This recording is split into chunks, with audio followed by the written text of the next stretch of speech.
Let us travel to Israel and speak to Richard Pater, who's often on this programme. He's the director of BICOM, and we're going to talk about Israel seizing on the chaos in Syria to strike military assets. I must admit, when I first heard this, Richard, I thought, oh no, what's the idea behind this?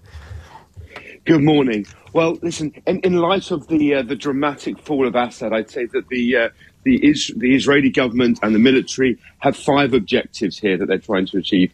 The first of all is to remove any threat of the strategic weapons that could fall in the hand of the extremist rebels. And we're talking about chemical weapons, we're talking about advanced missiles and fighter jets, fighter helicopters, etc. The second objective is to take that small swath of land immediately contiguous with the border, which is the UN buffer zone, just to protect the Israeli communities, mostly Druze communities, on the other side.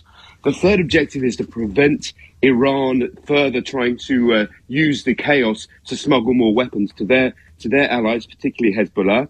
The fourth is to build partnerships now with some of the communities that are potential allies, especially amongst the Kurds and the Druze in the south.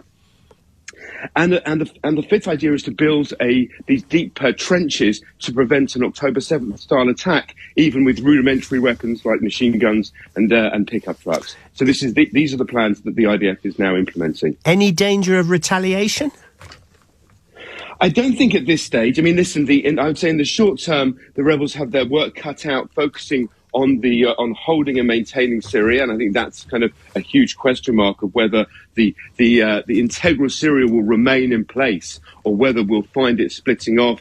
The Alawites in the west, the Kurds in the northeast, a Druze enclave in the south. So that's really their challenge. And in the short term, I don't think they pose a direct threat. But of course, as I said at the beginning, the strategic weapons could pose a threat. And so Israelis, that's the first order of business, to make sure that they are decommissioned and destroyed. Would it be too dramatic to suggest that actually Israel almost forced the surrender of Assad?